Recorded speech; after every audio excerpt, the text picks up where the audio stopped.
Warahmatullahi wabarakatuh. Alhamdulillahi rabbil alamin, Ar-Rahmanir Rahim, Maliki yaumiddin. Assalatu wassalamu ala qaidi ghurril muhajjalin, Nabiyina Muhammadin wa alihi at-tahirin wa ashabihi ghurril mayamin, wa man tabi'ahum bi ihsanin ila yaumiddin. Ya ayyuhalladzina amanu taqullaha haqqa tuqatih wala tamutunna illa wa antum muslimun, amma ba'd. Ma'asyiral ikhwah yang Allah muliakan, kita lanjutkan pembahasan dari matan Ushulus Sunnah, karya dari Imam Ahlus Sunnah wal Jamaah Ahmad Ibn Hanbal rahimahur rahman. Di pertemuan sebelumnya beliau menyebutkan sebuah bait dari matan, yaitu wajib beriman tentang keluarnya Masih Ad-Dajjal yang tertulis di antara kedua matanya kafir. Adapun hadis-hadis yang datang dalam masalah ini juga harus diimani dan bahwasanya hal itu pasti terjadi. Kemudian beliau melanjutkan dengan bait selanjutnya, dan ini adalah kelaziman dari bait sebelumnya. Beliau menyebutkan wa anna Isa bin Maryam alaihi salam yanzilu fayaktuluhu bibabi luddin, dan bahwasanya Nabi Isa alaihi salam, Al-Masih Isa alaihi salam, akan turun ke bumi dan dia akan membunuh Al-Masih Ad-Dajjal di sebuah pintu yang disebut dengan pintu Lud. Ini adalah kelanjutan dari pembahasan sebelumnya tentang Al-Masih Ad-Dajjal. Sebelumnya kita telah sebutkan bahwasanya Dajjal adalah salah satu, keluarnya Dajjal adalah salah satu fitnah dan tanda akhir zaman. Dan dia akan turun atau menetap di bumi selama 40 hari. Dengan hitungan hari pertama seperti 1 tahun, hari kedua seperti sepekan, hari kedua seperti sebulan, hari ketiga seperti sepekan atau 1 Jumat, dan hari ketiga dan selanjutnya seperti hari-hari biasa. Dan bahwasanya Dajjal, kita sebutkan sebelumnya, membawa banyak fitnah. Di antara fitnahnya adalah dia membawa surga dan neraka. Membawa surga dan neraka yang dilihat oleh manusia. Dan di antara fitnahnya juga adalah dia bisa mematikan dan menghidupkan.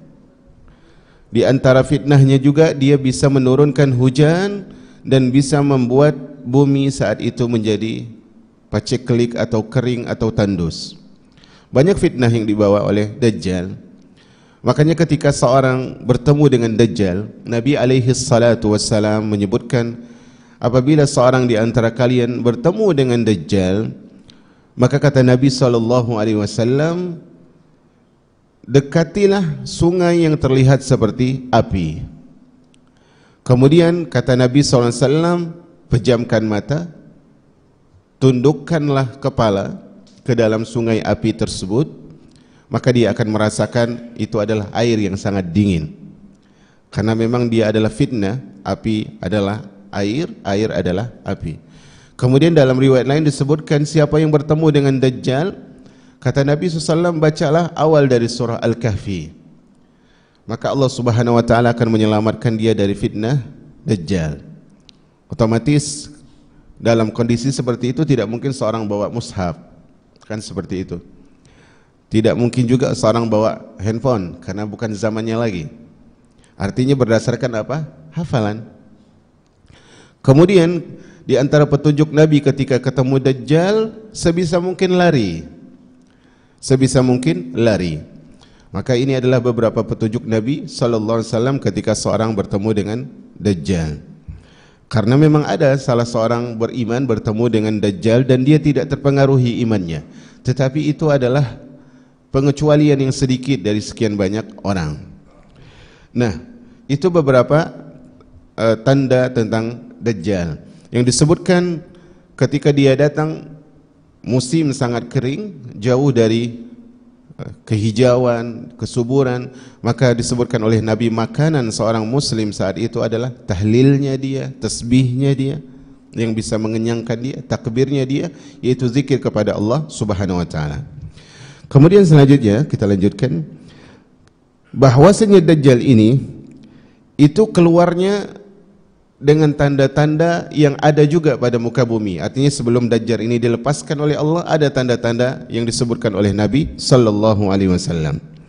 Kata Nabi sallallahu alaihi wasallam dalam hadis riwayat Imam Muslim, la taqumus sa'ah hatta yahsir al-furat an jabalin min zahabin yaqtatilun nasu alaih.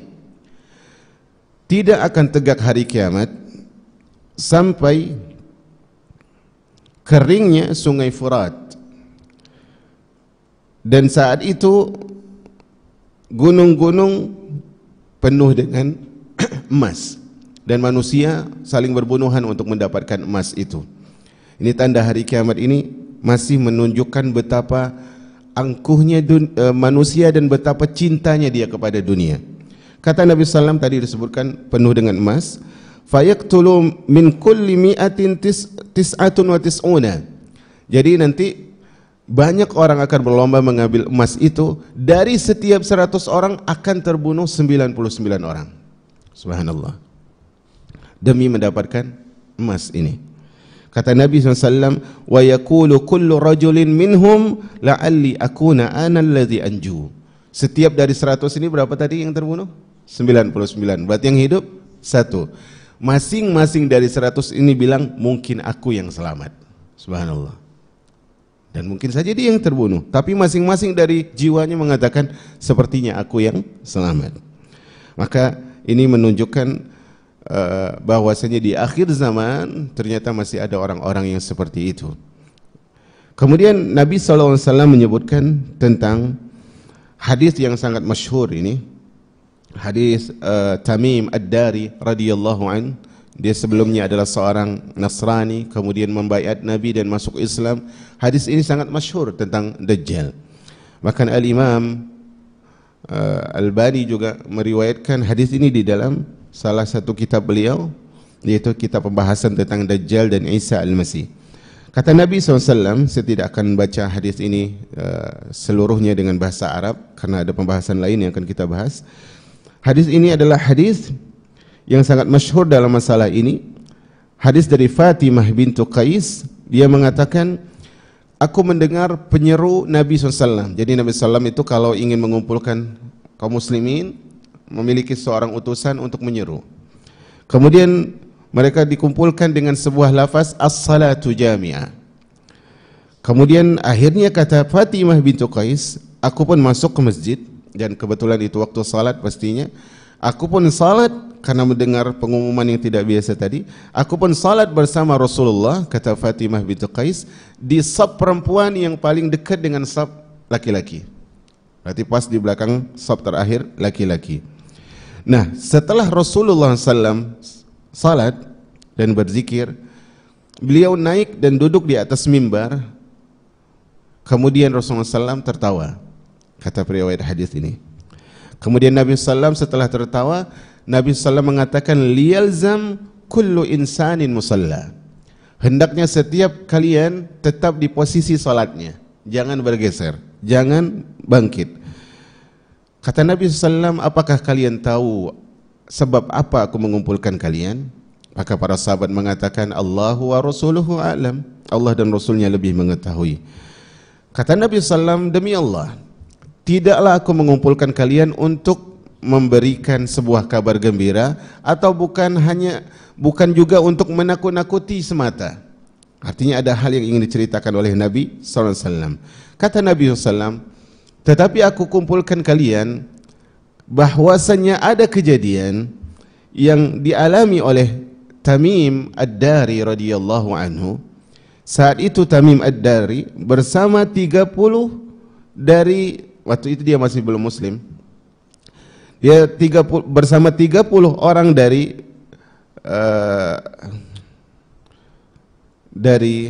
karena kurang pasti ya dia muslim atau tidak. Yang jelas adalah Tamim Ad-Dari adalah seorang Nasrani saat itu.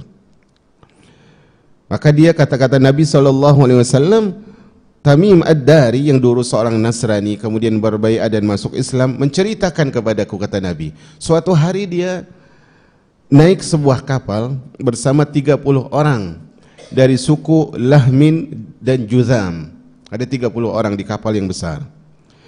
Kemudian kata Nabi SAW, Tamim ini menceritakan kapal mereka itu diombang-ambing oleh ombak yang sangat besar. Kemudian akhirnya mereka pergi berusaha untuk mengayuh di sebuah pulau di pantai yang dekat dengan tempat terbenamnya matahari. Pantai tersebut dengan tempat arah terbenamnya matahari. Maka mereka duduk di ujung kapal atau di kapal yang kecil. Kemudian mereka masuk ke pulau terdekat. Tiba-tiba kata mereka, ketika mereka ada di pesisir pantai itu, mereka didekati oleh seekor hewan yang sangat besar, yang rambutnya itu sangat tebal, sehingga saking tebalnya rambut tersebut mereka tidak bisa membedakan mana bagian depan, mana bagian belakang dari hewan ini, saking besarnya. Maka mereka mengatakan, siapa engkau? Aneh hewan ini. Maka dia mengatakan, anal jassasa, akulah yang disebut dengan jassasa. Maka mereka bertanya, apa itu jassasa? Tapi hewan ini tidak menjawab. Justru hewan ini mengatakan, pergilah ke rumah ibadah itu, rumah yang ada di sana. Sesungguhnya di sana itu ada seorang yang menunggu kalian. Subhanallah. Ini kata hewan tadi. Maka kata Tamim Ad-Dari, kami pun khawatir hewan ini adalah syaitan, maka kami segera pergi ke rumah itu. Maka ketika kami sampai ke sana, kami pergi dengan cepat. Kata Tamim Ad-Dari, ternyata kami dapatkan di sana seorang yang terikat tangannya di lehernya. Terikat tangannya di lehernya, dan antara betis, antara lutut dan kedua mata kakinya itu terikat dari besi dengan ikatan yang belum pernah dilihat sebelumnya, begitu kokohnya. Maka para sahabat mengatakan, atau Tamim Ad-Dari mengatakan, siapa engkau? Celakalah, siapalah engkau? Karena dia itu keadaannya betul-betul orang yang disiksa, makhluk yang disiksa dengan ikatan yang luar biasa. Tetapi orang ini tidak menjawab siapa dia ini. Maka yang ditanya ini justru bertanya lagi.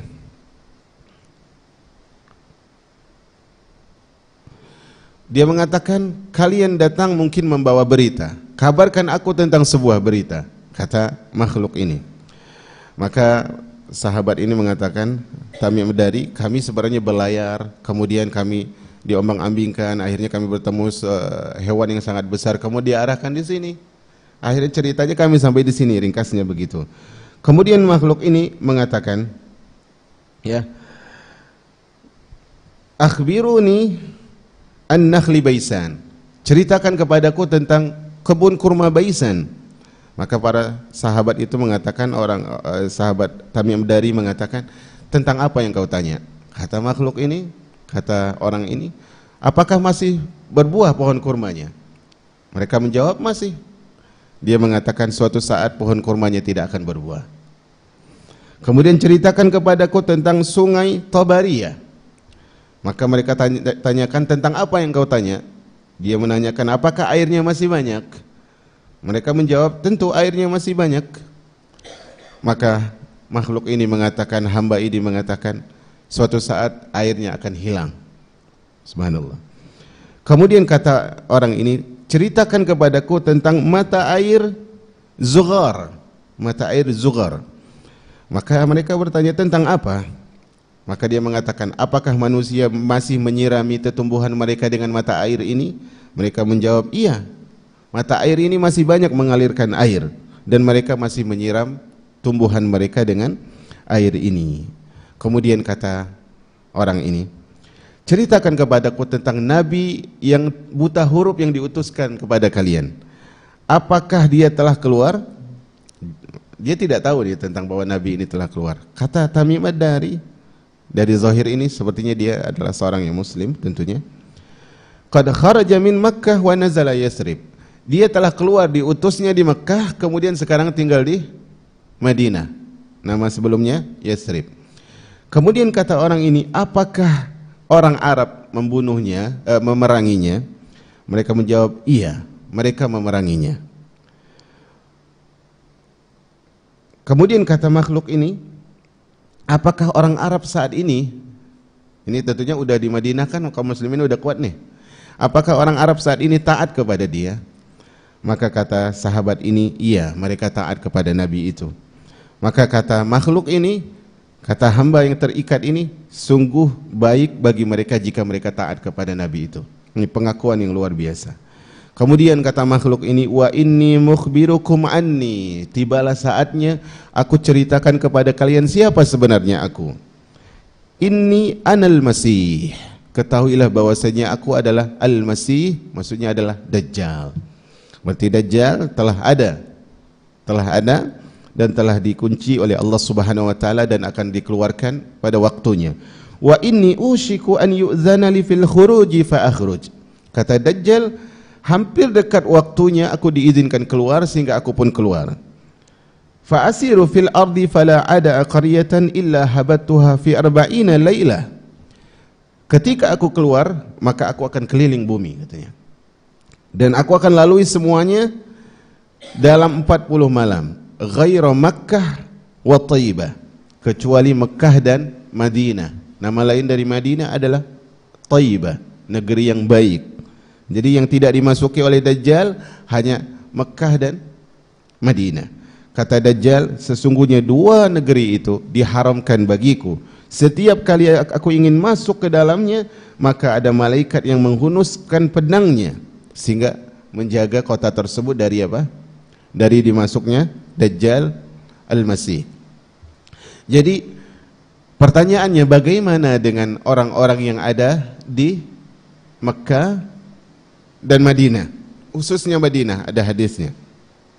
Bukankah tidak semua orang baik itu tinggal di Madinah? Bukankah juga orang yang tidak baik itu mengikuti Dajjal, kan begitu? Kata Nabi SAW, akhirnya ada beberapa riwayat, salah satu riwayat menyebutkan ketika Dajjal tidak bisa masuk di kota Madinah, apalagi Mekah tentunya, ketika dia tidak masuk ke Madinah, maka dia pergi ke sebuah tempat, kemudian dia memukul di tempat tersebut sebanyak 3 kali, maka berguncanglah Madinah sebanyak 3 kali. Maka ketika Madinah berguncang, orang-orang munafik dan orang-orang fasik, mereka akan keluar, merasa Madinah ini enggak aman nih. Akhirnya mereka keluar mencari tempat yang aman karena di luar Madinah enggak gempa. Akhirnya mereka keluar dan saat itulah disebut dengan Yaumul Khalas, hari kebersihan. Bersih kota suci itu, kata Madinah, dari orang-orang yang tidak beriman kepada Allah Subhanahu wa taala. Ini luar biasa. Allah ingin menentukan bahwasanya siapa golongan baik dan golongan buruk akan ada waktunya itu datang. Oke lah, kalaupun kita tidak ketemu dengan Dajjal, tapi ingat setiap harinya ada kisah hidup yang berbeda. Mungkin hari kemarin kita saleh, mungkin hari ini kita dalam kelompok yang tidak saleh. Dan hal itu sangat berkaitan dengan bagaimana perjuangan kita setiap harinya. Maka perjuangan setiap hari itu haruslah perjuangan untuk membersihkan hati. Perjuangan untuk membersihkan hati. Karena hati itu kalau tidak dibersihkan, dia seperti pakaian yang akan usang, dan dia akan terus kotor dengan dosa kalau tidak dibersihkan dengan ilmu, amal dan taubat kepada Allah Subhanahu wa taala. Maka ringkas ceritanya, ada kejadian yang menyusul. Tentunya saat itu Mahdi sudah keluar. Hanya saja Mahdi tidak bisa berhadapan dengan Dajjal. Dia tidak mampu untuk membunuh Dajjal. Dia salah satu pemimpin kaum muslimin saat itu. Dan saat itu dia adalah pemimpin yang paling tinggi sampai turunnya Isa alaihissalam. Walaupun dari segi keagamaan dia yang memimpin Isa alaihissalam, maka Allah turunkan karena ketidakmampuan Mahdi dan pasukannya membunuh Isa, membunuh Al-Masih, maka Allah turunkan Isa alaihissalam. Ringkasnya, Nabi Isa alaihissalam, dan hadis tentang Isa ini juga hadis mutawatir, Allah menurunkan Isa alaihissalam ditemani oleh 2 malaikat. Jadi Isa alaihissalam memegang 2 sayapnya malaikat, turun dari langit, dan tidak disebutkan keluar, karena memang dia sudah lahir dan tidak bersembunyi, tetapi dia diangkat oleh Allah dari bumi menuju langit, kemudian diturunkan ke langit, ke bumi. Kemudian dia turun ditemani 2 malaikat berpegangan dengan sayap malaikat di menara putih yang berada di bagian timur kota Dimask. Damaskus. Maka saat itu disitulah tempat berkumpulnya Mahdi dan pasukan kaum muslimin. Mereka menghindari apa tadi? Al-Masih Ad-Dajjal. Kenapa mereka tidak ke Madinah? Ya mungkin kalau mereka menuju ke Madinah akan disergap oleh pasukan Dajjal. Maka mereka berhenti di situ sesuai dengan yang ditakdirkan oleh Allah Subhanahu wa taala. Maka di sini disebutkan oleh Nabi sallallahu alaihi wasallam dalam sebuah hadis, "Tsumma yad'u." Kemudian di antara perbuatan Dajjal dia membunuh. Fayuqbil wa yatahallal wajhuhu yadhak. Kemudian apa yang dibunuh itu dihidupkan lagi, kemudian Al-Masih ini tertawa. Ya, dan yang dibunuh ini bertakbir kepada Allah Subhanahu wa taala. Fa bainama huwa kadzalik, ketika Dajjal sibuk dengan fitnahnya, iz ba'asallahu al-Masih ibna Maryam. Allah utus lagi Masih untuk diturunkan ke bumi, diturunkan di, kata Nabi sallam, indal manaratil bayda'i syarqi Damasq, di sebuah menara putih di negeri Damaskus, meletakkan kedua tangannya di atas sayap dua malaikat. Kata Nabi sallam, ya, kata Nabi sallam, idza ta'ta'a ra'sahu qatar. Kalau Isa ini menundukkan kepalanya itu seperti ada basahan air. Ini rapinya Nabi Isa alaihi salam. Wa idza rafa'ahu tahaddara minhu jumanun kallu'lu. Kalau dia angkat kepalanya seperti intan permata yang berjatuhan. Subhanallah. Kata Nabi SAW, tidak ada seorang pun yang bisa mencium aroma napasnya Nabi Isa, tidak ada seorang pun yang kafir yang mencium aroma nafas Nabi Isa kecuali akan mati. Subhanallah. Dan napasnya, kata Nabi, itu sejauh mata memandang masih tercium wanginya napas Nabi Isa dan membunuh setiap orang kafir. Kemudian akhirnya ringkasnya dalam hadis ini disebutkan Nabi Isa mengejar Dajjal dan membunuhnya di pintu Lud. Ini ringkasnya. Nah, pertanyaannya, bagaimana kaum muslimin saat itu mengenal Isa alaihissalam? Bagaimana mereka mengenal Isa alaihissalam? Disebutkan oleh para ulama tadi adalah bahwasanya di antara ciri-cirinya rambutnya terlihat seperti basah dan terlihat seperti ada seperti ada bulatan-bulatan air seperti intan permata. Itu di antara cirinya.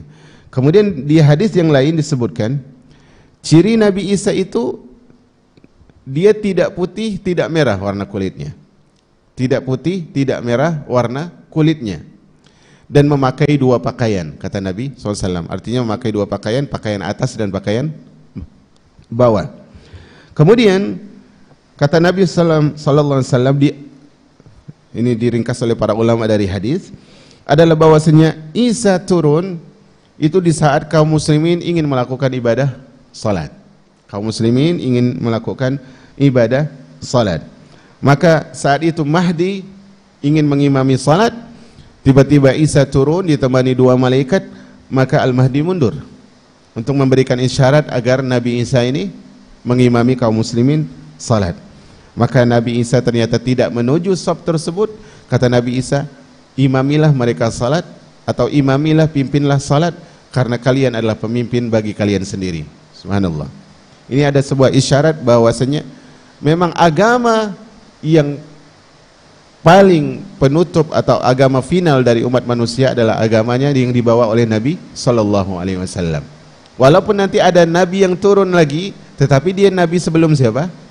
Sebelum Nabi Muhammad. Dia bukan Nabi yang setelah Nabi Muhammad Sallallahu Alaihi Wasallam. Kemudian kata Nabi SAW, ya, kata Nabi SAW, fayanzilu Isa ibnu Maryam. Kemudian Isa turun, fayaqulu amiruhum, maka pemimpin kaum muslimin saat itu yaitu Mahdi mengatakan, salli lana, salatlah memimpin kami. Kata Isa alaihissalam, inna ba'dakum ala ba'din umara, sesungguhnya sebagian kalian adalah pemimpin bagi sebagian yang lain, takrimatallahi hadhil ummah, sebagai bentuk pemuliaan Allah kepada umat ini. Perhatikan, di antara bentuk Allah memuliakan umat ini adalah pemimpin salatnya dari umat ini, tapi makmumnya di antara pasukannya adalah Nabi. Subhanallah. Tidak pernah ada sejarah seorang Nabi dipimpin oleh manusia biasa. Ini penghormatan Allah kepada umat ini. Nah, di antara ciri-ciri Isa dan apa yang dilakukan oleh Isa alaihissalam itu adalah, pertama, Isa akan memimpin umat manusia saat itu, memimpin kaum muslimin. Ini tugasnya Isa. Kemudian di antaranya adalah dia memerangi Yahudi dan Nasrani. Kemudian menawarkan siapa yang masuk Islam maka tidak dibunuh, siapa yang tidak masuk Islam maka diperangi. Sehingga semua benda-benda mati saat itu berbicara, kecuali pohon apa kemarin? Gharqad, pohon Gharqad. Ini disebutkan oleh Nabi SAW dalam sebuah hadis yang diriwayatkan oleh Imam Ahmad, dan hadis ini adalah hadis yang sahih. Kita perhatikan hadisnya. Kata Nabi SAW, "Ana awlan nasi bi Isa bin Maryam." Aku lebih berhak untuk menghormati Isa ibnu Maryam. Karena kata Nabi SAW, "Innahu lam yakun bainahu wa bainahu baini wa bainahu nabi." Karena antara Isa dan aku itu enggak ada nabi. Berarti adalah yang paling jarak dekatnya antara Nabi Isa dengan nabi yang lain adalah kedekatan Nabi Isa dengan Nabi Muhammad sallallahu alaihi wasallam. Kata Nabi SAW, "Wa innahu nazilun." Isa akan turun di bumi. "Fa idza ra'aitumuhu fa'rifuhu." Kalau Isa turun, kenalilah ciri-cirinya. "Rajulan marbu'an." Badannya tegap. "Ilal umrati wal bayad." Tetapi warna kulitnya itu tidak kemerahan, tidak keputihan, antara merah dan putih. Ini ciri Nabi Isa. Kemudian alaihi thawbani mumarrasani. Dia memiliki menggunakan pakaian dua jenis pakaian, pakaian atas dan pakaian bawah. Kana ra'suhu yakturu wa illam yusibhu balal. Kata Nabi SAW, kepalanya Nabi Isa itu seperti meneteskan air padahal tidak basah. Seperti meneteskan air padahal tidak basah. Nah, tugas Nabi Isa apa? Tadi kan ciri-cirinya. Sekarang tugasnya, fayaduqqus salib. Pertama kali yang dilakukan Isa, subhanallah, ini kekuasaan Allah. Fayaduqqus salib. Isa menghancurkan semua salib. Yang selama ini salib tersebut adalah lambang penyembahan kepada Isa, maka tugas perbuatan pertama yang dilakukan oleh Nabi Isa menghancurkan salib. Untuk memberikan bukti bahwasanya apa yang dilakukan oleh orang yang dulu mengeluh-elukan Isa hingga akhir zaman adalah sebuah kesalahan. Kemudian di antara perbuatan Isa, wa yaqtulul hinzir. Isa membunuh semua babi yang ada. Dan pasukannya membunuh semua babi yang ada. Ini menandakan juga batilnya syariat mereka yang menghalalkan babi. Ini dibunuh oleh Nabi Isa langsung. Wa yada'ul jizyah, dan membebaskan tidak ada lagi pajak di muka bumi, tidak ada lagi upeti di muka bumi. Ini diantara yang dilakukan oleh Isa. Wa yada'un nas ilal Islam, perhatikan ini ya. Dan Isa mendakwahkan manusia kepada agama Islam, bukan kepada agama Nasrani, tapi mendakwahkan kepada Islam, kepada agama Nabi SAW. Fayuhlikullahu fi zamanihi al-milala kullaha illa al-Islam. Sehingga di zaman Isa semua agama dihancurkan kecuali Islam. Yang ada cuma Islam. Fayuhlikullahu fi zamanihi al-Masih ad-Dajjal. Kemudian di antara tugas Isa adalah membunuh Dajjal. Sehingga apa? Turunnya Isa ini membawa kedamaian. Apa kedamaiannya? Wa tada'ul amanatu 'alal ardi hatta tarta'ul usudu ma'al ibil. Keamanan tersebar di muka bumi di zaman Isa. Sehingga apa kata Nabi sallallahu alaihi wasallam? Singa-singa itu berteman dengan unta. Singa berteman dengan unta. Wan nimaru ma'al baqar. Harimau-harimau bersahabat dengan sapi. Wadh-dhi'abu ma'al ghanam. Dan serigala yang biasa memangsa kambing itu akrab dengan kambing. Subhanallah. Wa yal'abu sibyanu bil hayyati la tadurruhum.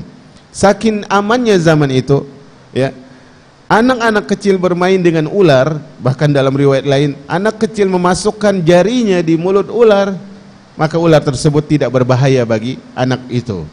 Fayamkusu arba'ina sana, dan durasi Nabi Isa hidup di bumi, tinggal di bumi saat itu 40 tahun. Durasinya 40 tahun Nabi Isa menetap di bumi sampai akhirnya Allah Subhanahu wa taala mewafatkan Nabi Isa, kemudian disolatkan oleh kaum muslimin dan dikuburkan oleh kaum muslimin. Inilah beberapa tugas Isa alaihi salam. Kemudian umat al-Islam yang dirahmati oleh Allah Subhanahu wa taala, di antara yang dilakukan oleh Nabi Isa adalah berhaji dan berumrah. Di antara yang dilakukan oleh Nabi Isa adalah haji dan umrah. Nabi SAW menyebutkan Nabi Isa haji atau umrah atau melakukan haji dan umrah sekaligus, kata Nabi sallallahu alaihi wasallam. Ini beberapa hal tentang sifat dan tugas Nabi Isa alaihi salam. Kemudian kalau Nabi Isa hadir, Nabi SAW menitipkan wasiat kepada umat untuk disampaikan kepada Nabi Isa. Kata Nabi SAW, hadis yang diriwayatkan oleh Imam Hakim dalam kitab Al-Mustadrak, kata Nabi SAW, man adraka minkum Isa bin Maryam falyukri'hu minni salam. Siapa yang ketemu dengan Isa ibnu Maryam, sampaikanlah salamku kepada Isa. Subhanallah. Ini diantara salah satu ajaran Nabi SAW, yaitu memberikan salam kepada orang-orang yang beriman, kepada orang-orang beriman. Sampaikan salam. Makanya dulu para ulama mengatakan, kalau kalian ketemu seorang ahlu sunnah, sampaikan salam kami kepada mereka, karena sejatinya ahlu sunnah itu sedikit. Nabi SAW pun menitipkan salam kepada Isa alaihi salam, maka nanti disampaikan oleh kaum muslimin pada saat itu. Maka akhirnya setelah kejadian ini, yaitu setelah dibunuhnya Al-Masih Dajjal, singkatnya begitu ya, akhirnya Nabi Isa masih berjalan bersama kaum muslimin di muka bumi. Dan di antara hal yang mereka dapati adalah keluarnya Ya'juj dan Ma'juj. Keluarnya Ma'juj dan Ma'juj, Ya'juj dan Ma'juj. Keluarnya Ya'juj dan Ma'juj itu dalam bahasa syariat disebut khurut Ya'juj wa Ma'juj. Keluarnya berarti sudah ada belum? Sudah ada. Dan mereka ini keluar di sini dia punya dua makna sebenarnya. Keluar itu bisa jadi keluar dari perut ibu, berarti belum lahir, belum ada. Tapi Ya'juj dan Ma'juj di sini dia sudah ada. Mereka tersekat di benteng Zulkarnain. Zulkarnain sebagaimana disebutkan dalam surah Al-Kahfi, di dalam akhir dari surah Al-Kahfi. Nah, Ya'juj dan Ma'juj ini juga dialami oleh Nabi Isa dan pasukan kaum muslimin. Nah, kalau kita lihat penjelasan para ulama, ya, bahwasanya Ya'juj dan Ma'juj itu bukan satu ya. Ya'juj dan Ma'juj itu dua kelompok. Jadi kelompok Ya'juj dan kelompok Ma'juj. Jadi ini bukan satu orang, tapi menyebutkan sebuah kelompok, satu namanya Ya'juj, satu Ma'juj. Nah, dua kelompok ini adalah dari bangsanya Bani Turuk. Apa gimana sih nyebutnya? Bani Turuk ya. Dan dia merupakan salah satu dari keturunan Nabi Nuh alaihi salam. Jadi Nabi Nuh itu punya 3 anak. Anak pertama namanya Ham, Abul Ahbash. Abul Ahbash ini adalah dari Ham ini muncul orang-orang yang sejenis dengan orang Afrika. Ini dari Ham bin Nuh alaihi salam. Kemudian anak kedua dari Nabi Nuh, Sam. Sam ini, dari Sam ini lahirlah bangsa Arab, bangsa Romawi dan bangsa Persia. Dari Sam, dari Ham tadi apa? Orang berkulit hitam. Kemudian yang ketiga adalah Yafis. Dari Yafis inilah turunlah keturunan seperti orang-orang Cina, seperti orang-orang Rusia, orang Mongol. Dan dari sini juga muncul keturunan Ya'juj dan Ma'juj dari Yafis bin Nuh alaihi salam. Dari keturunan manusia. Dia bukan hewan, dia bukan makhluk yang bukan makhluk yang aneh, tapi dia masih keturunan manusia. Nah, kata Nabi SAW, Ya'juj dan Ma'juj ini yahfiru sadda kulla yaumin. Setiap hari itu menggali tembok yang dibuat oleh Dzulqarnain. Hadis ini hadis riwayat Imam Ahmad dan Tirmizi dan ulama lainnya. Kata Nabi SAW, mereka ini setiap terbitnya matahari, mereka menggali. Sekali lagi untuk meringkas waktu, saya tidak sebutkan lafaz hadis kecuali sedikit. Kemudian kalau matahari tersebut sudah agak panas, artinya matahari belum terlalu panas, mereka masih menggali lubang tembok tersebut, melobangi tembok. Ketika matahari sudah terasa terik, maka pemimpin mereka mengatakan irji'u, pulang dulu, besok kembali lagi. Maka setelah mereka kembali, lubang yang mereka gali tadi balik lagi ketutup. Allah takdirkan mereka tidak bisa melobangi tembok tersebut sampai waktu yang Allah tetapkan. Mereka menggali lubang tersebut, menghancurkan tembok, menggali lubang. Tapi ketika matahari sudah mulai panas, mereka pulang, dan ketika mereka pulang tembok ini kembali utuh lagi. Sampai suatu hari mereka menggali, menghancurkan tembok ini, menggali. Akhirnya tembok ini berlubang. Apa kata pemimpinnya? Kembali dulu, insya Allah besok kita lanjut. Karena kali ini pemimpinnya bilang insya Allah, tembok itu enggak balik lagi. Tadi mereka setiap gali setiap melobangi tembok balik lagi kan, utuh lagi, utuh lagi. Nah, suatu hari pemimpin mereka bilang, insya Allah besok kita lanjut. Dengan ucapan insya Allah ini tembok itu enggak utuh lagi. Masih besoknya mereka dapat masih dalam posisi seperti yang mereka kerjakan dulu. Artinya mereka akan melanjutkan saja. Dan ini ada sebuah isyarat bahwasanya betapa luar biasa ketika Allah mengatakan kepada nabinya, wala taqulanna li syai'in inni fa'ilun dzalika qada illa an yasha Allah. Jangan engkau mudah mengatakan aku akan lakukan ini, akan lakukan itu besok, kecuali kau katakan insyaallah. Subhanallah. Akhirnya mereka kembali, dan akhirnya mereka melanjutkan pelobangan tembok tadi, dan mereka keluar menuju manusia. Dan setiap daerah yang mereka masuki diisi dengan kerusakan. Bahkan kaum muslimin pun harus lari dari mereka. Kaum muslimin yang saat itu ada harus lari dari mereka. Dan mereka, kata Nabi SAW dalam hadis yang lain, coba saya lihat hadis di sini apakah ada atau tidak disebutkan oleh pengarang.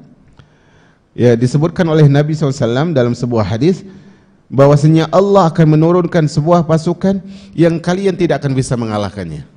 Tadi padahal Masih Dajjal bisa dikalahkan oleh Nabi Isa dan pasukan, tapi Ya'juj dan Ma'juj gak bisa dikalahkan. Sehingga kaum muslimin bersembunyi di balik di balik bukit, di balik gunung. Dan menurut Ya'juj dan Ma'juj, semua orang yang ada di bumi itu sudah dikalahkan oleh mereka. Maka kata mereka, kita sudah mengalahkan penduduk bumi, maka saatnya kita mengalahkan penduduk langit. Subhanallah, kecongkakan yang luar biasa.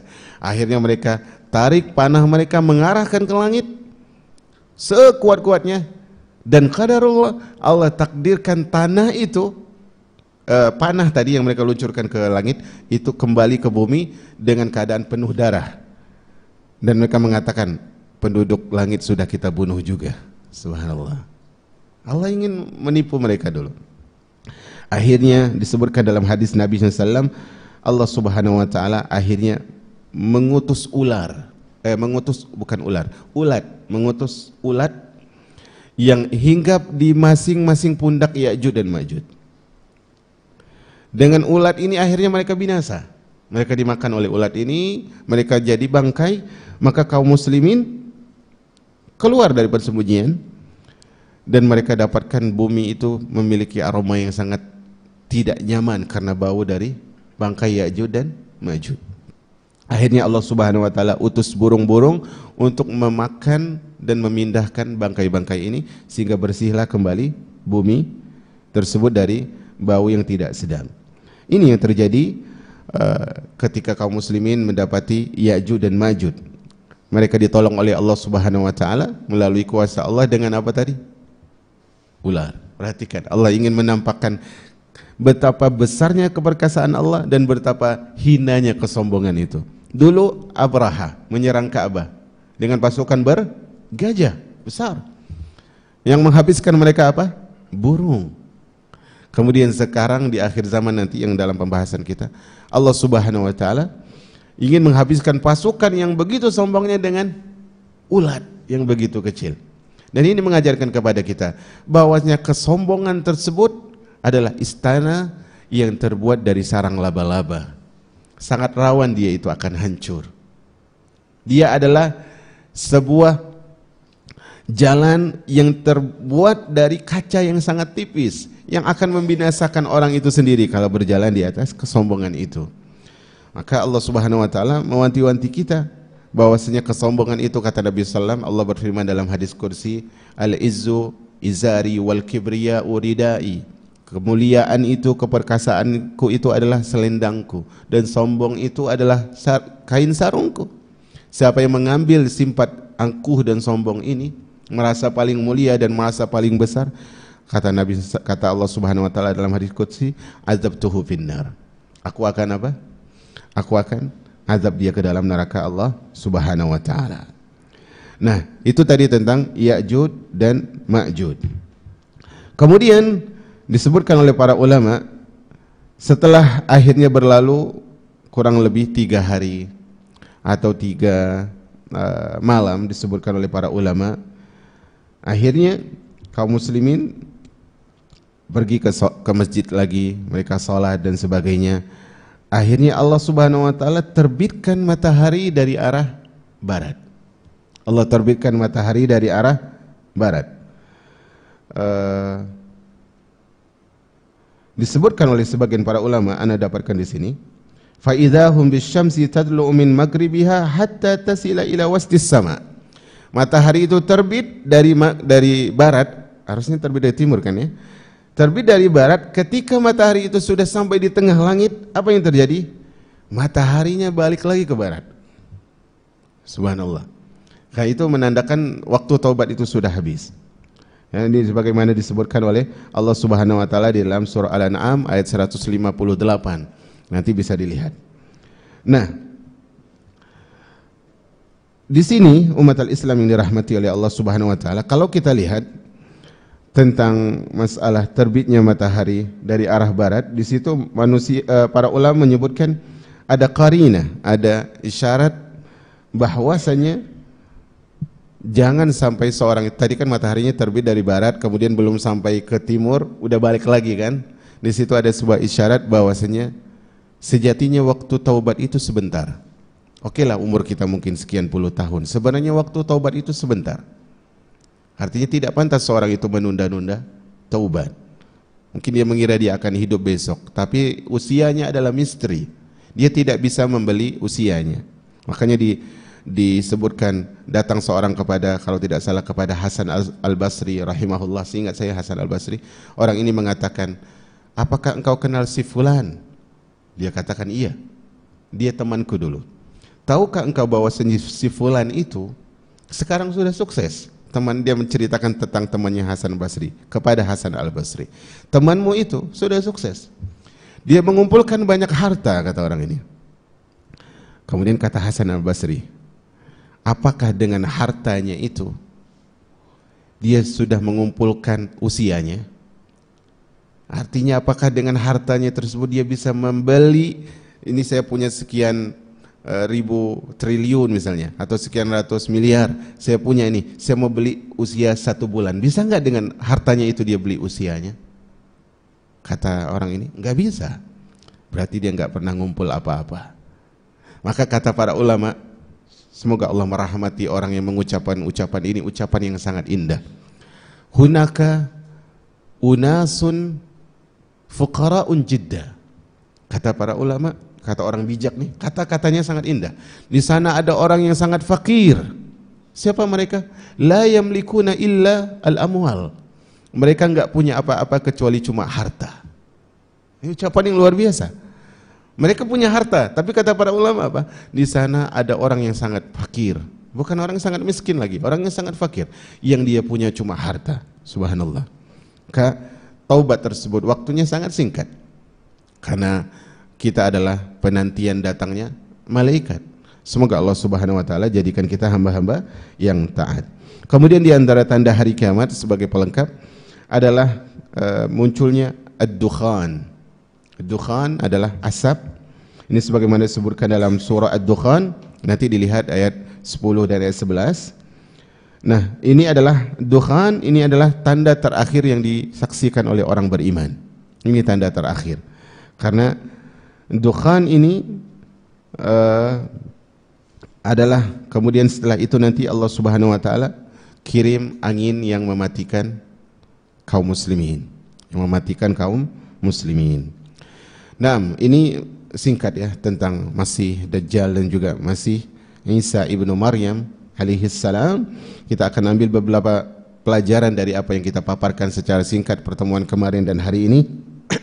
Di antara faedah buah hasil dari pembahasan ini adalah betapa pentingnya ilmu untuk membedakan sesuatu. Pentingnya ilmu untuk membedakan sesuatu. Ada dua Al-Masih. Yang satu Al-Masih, yang satu juga Al-Masih. Yang satu Al-Masih Dajjal, sebab kekufuran.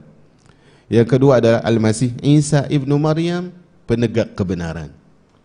Jadi bisa jadi sesuatu itu namanya sama, seorang tidak bisa membedakan kecuali dengan ilmu. Pentingnya di ilmu. Makanya di antara doa Nabi alaihi salatu wassalam, Allahumma arinal haqqa haqqa. Ya Allah, tunjukkanlah kepada kami yang benar itu benar. Kemudian apa kata Nabi? Warzuqna tiba'ahu. Hadirkan kepada kami kemampuan untuk mengikutinya. Bukan sekedar tahu ini benar, tapi kemampuan untuk bisa mengikutinya. Wa arinal batila batila warzuqna ijtinabahu. Dan nampakkan yang batil itu batil dan rezekikan kepada kami kemampuan untuk bisa meninggalkan yang batil. Subhanallah. Dan kadang ya, ini konsep pribadi. Semoga Allah Subhanahu wa taala berikan manfaat konsep ini kepada saya pribadi dan kepada teman-teman yang mau mengambil manfaat. Konsep pribadi hidup kita setiap hari itu, kalau kita tidak lalai lah ya, berusahalah setiap jam kita itu melihat, karena kalau kita bilang setiap menit itu akan sangat singkat. Setiap jam itu kita lihat 1 jam 60 menit yang lalu bagaimana sikap kita terhadap kebenaran. Bagaimana sikap kita terhadap kebenaran? Apakah kalau 1 jam yang lalu ketika kita nampak kebenaran kita langsung mengikutinya? Ataukah ketika kita nampak kebenaran karena menurut kita orang yang menyampaikan kebenaran itu adalah orang yang lebih berdosa daripada kita tidak mengikuti?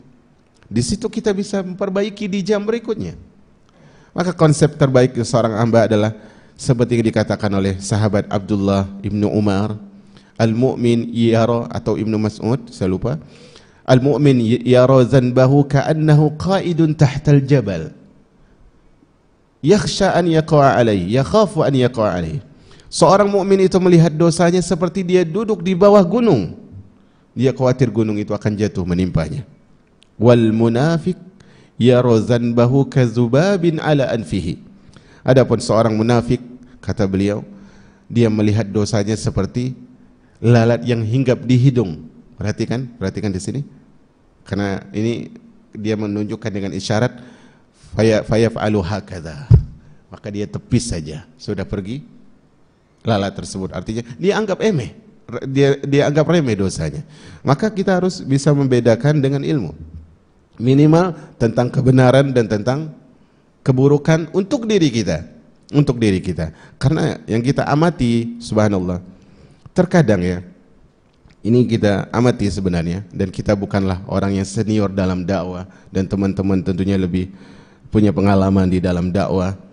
Kita lihat di antara hal yang menyedihkan dari dakwah yang terjadi di tengah-tengah umat zaman ini adalah bahwasanya terkadang kita tersebut menjadi penolong syaitan untuk teman-teman kita. Maksudnya bagaimana? Ada teman-teman yang berusaha memperbaiki diri, ada teman yang berusaha untuk kembali kepada Allah Subhanahu wa taala. Tetapi terkadang ketika ada seorang itu ingin memperbaiki diri dan sudah belajar, sudah memperbaiki penampilannya, terkadang kita lupa bahwa dia itu ketika sudah memperbaiki diri tidak berubah jadi malaikat. Dia masih statusnya manusia. Dia tergelincir. Kemudian ada di antara kita, oh dia itu orang yang sudah berilmu, dia sudah belajar, dia sudah berubah sekian tahun, tapi masih aja melakukan dosa itu. Seakan dia lupa bahwa saudaranya masih manusia. Akhirnya dia hajar saudaranya, dia tinggalkan saudaranya, dan sebagainya. Akhirnya apa? Akhirnya syaitan menguasai dia, dan teman-teman yang buruk mengembalikan dia kepada kefuturan jauh dari manhaj yang benar. Maka di antara faedah yang kita pelajari dari fitnah yang menimpa tadi, akhir zaman, dajjal dan seterusnya, ingatlah bahwasanya di dalam urusan fitnah kita saling tolong menolong dalam apa? Dalam keteguhan dan keistiqomahan, bukan di dalam meninggalkan seseorang di dalam apa? Keburukan. Maka yang pertama adalah pentingnya ilmu untuk membedakan. Yang kedua adalah pentingnya ilmu tersebut untuk diamalkan.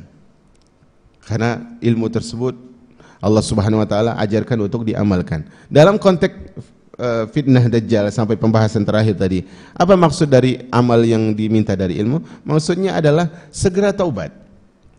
Cara mengamalkan ilmu paling baik adalah taubat. Itu ringkasan amal. Ini mungkin antum jarang dapat ucapan ini, bahwasanya ringkasan dari amalan itu adalah taubat kepada Allah Subhanahu wa taala. Karena di dalam dosa, sebagaimana dalam dosa kita perlu taubat, di dalam salat kita juga perlu taubat. Makanya Rasulullah mengajarkan astaghfirullah, astaghfirullah. Bagaimana para sahabat ketika sedekah, setelah sedekah gemetar jiwa mereka, takut Allah enggak terima. Akhirnya mereka bertaubat kepada Allah. Bukan bertaubat setelah lakukan dosa, tapi mereka khawatir tidak bisa memberikan yang terbaik. Maka amalan yang paling diminta adalah taubat. Ringkasan dari semua amalan itu adalah taubat kepada Allah. Jadi kalau seorang beramal tapi tidak ada unsur taubat di dalamnya, maka dia adalah seorang yang merugi di sisi Allah Azza wa Jalla. Yang terakhir dari ringkasan ini adalah bahwasanya mengajarkan kepada kita tentang zuhud terhadap dunia. Karena ternyata dunia yang dibela-bela ini akan hancur. Ternyata dunia yang dibela-bela ini ternyata pengikutnya adalah pengikut orang-orang yang pendusta, ad-dajjal, dajajilah, para dajjal. Bahwasanya dunia ini ternyata kalau dia berharga, ternyata hanya untuk waktu tertentu. Maka dunia ini dengan waktu yang ada padanya itu punya dua sifat. Usia kita, ini penting untuk kita cerna, untuk kita pahami, untuk kita mengerti. Usia kita, termasuk juga usia dunia, itu memiliki dua sifat yang melekat. Dalam istilahnya, waktu itu memiliki dua sifat. Pertama, dia tidak akan kembali. Dia tidak akan kembali, sehingga jangan sampai kita mengatakan nanti sajalah zuhudnya, nanti saja taubatnya, nanti beramal. Kita harus kenal sifat pertama dari waktu yang ada di dunia ini, dia tidak akan pernah kembali. Sifat yang kedua, dia adalah apa? Dia cepat berlalu. Dia tidak akan kembali, sifat pertama dari waktu, dari usia kita. Kedua adalah dia tidak akan dia tidak kembali, yang pertama. Yang kedua, dia cepat berlalu. Artinya yang cepat berlalu dan tidak pernah kembali ini harusnya apa? Dimanfaatkan semaksimal mungkin. Makanya ada pepatah Arab yang kita hafalkan sejak SD dan saya masih ingat alhamdulillah. Pepatahnya adalah baydatul yaum khairun min dajajatil ghad.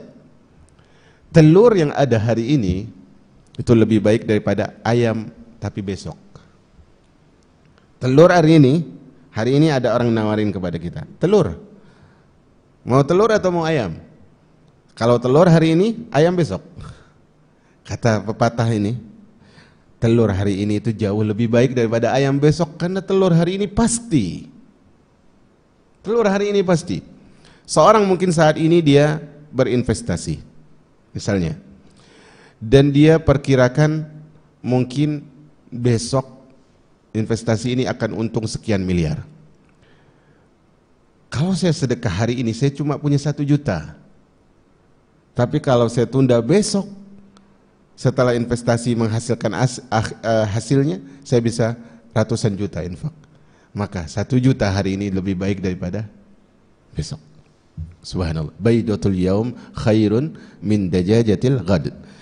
Telur hari ini lebih baik daripada ayam besok. Tapi bukan berarti nggak nunggu ayam ya. Ayam tetaplah lebih bermakna daripada telur. Cuman ini masalah waktu. Al-waktu kasayb illam taqta'hu qata'aka. Waktu itu bagaikan pedang, kalau engkau tidak menggunakan memutus waktu dengan amal kebaikan, maka dia akan memutusmu dengan penyesalan. Wallahu a'lam bishawab. Ini beberapa hal terkait masalah yang terjadi di akhir zaman, dari tanda besar yaitu turunnya, keluarnya Al-Mahdi, kemudian keluarnya Al-Masih Dajjal, kemudian turunnya Isa, kemudian kita sebutkan juga tadi Ya'juj dan Ma'juj, kemudian adanya Dukhan dan sebagainya. Kemudian ingin yang saya sampaikan adalah bahwasanya di dalam urusan agama, ini penutup terakhir insyaallah, dalam urusan agama, bahkan dalam semua konsep dunia itu ada seleksi alam. Ada seleksi alam. Tadi kita sebutkan bahwasanya Madinah akan berguncang 3 kali sehingga orang-orang yang fasik dan orang-orang munafik keluar dari Madinah, kota yang terlindungi dari fitnah. Itu menandakan kepada kita bahwasanya di tempat kita hijrah pun sama. Kita akan diseleksi oleh tempat itu. Kita akan diseleksi oleh majelis itu. Kita akan diseleksi oleh ilmu yang kita ikuti. Kita akan diseleksi oleh tujuan dari hijrah kita. Maka apapun hasil dari perjuangan kita untuk memperbaiki diri saat ini, itu nanti dilihat akhirnya bagaimana seleksi alam itu yang ditentukan oleh Allah itu mentakdirkan kita. Makanya di antara salah satu hiburan guru kami ketika kami berkali-kali daftar ke Madinah tetapi tidak diterima dengan takdir dari Allah yang penuh hikmah, di antara saat itu yang memberikan wejangan kepada kita juga ustadz yang sangat cerdas. 3 kali beliau daftar, bahkan ranking 1 terus di ujian tapi namanya enggak keluar.